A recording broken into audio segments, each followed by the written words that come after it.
News Rangareddy జిల్లా Chevella parliament స్థానానికి కాంగ్రెస్ తరపున పోటీ చేస్తున్న రంజిత్ రెడ్డి ఎలక్షన్ క్యాంపెయిన్ లో రాకెట్ గా దూసుకెళ్తున్నారు. గడిచిన 15 రోజులుగా ఆయన ఎన్నికల ప్రచారం వాయు వేగంతో సాగుతోంది.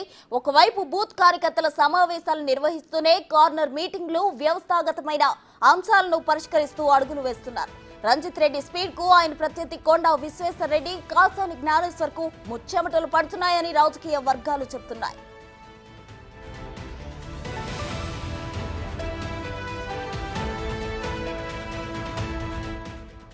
రంజిత్ రెడ్డితో పాటు ఆయన సతీమణి సీతారెడ్డి, కుమార్తె పూజా ఆకాంక్ష రెడ్డి కుమారుడు రాజా ఆర్యన్ రెడ్డి కూడా ప్రచారంలో దూసుకుపోతున్నారు.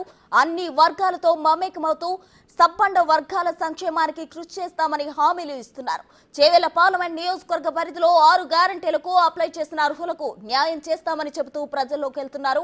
రంజిత్ రెడ్డికి అండగా తన కుటుంబీకులు క్యాంపెయిన్ చేయడంతో వార్ వన్ సైడ్ గా సాగుతుందంటున్న విశ్లేషకులు వ్యాఖ్యానిస్తున్నారు.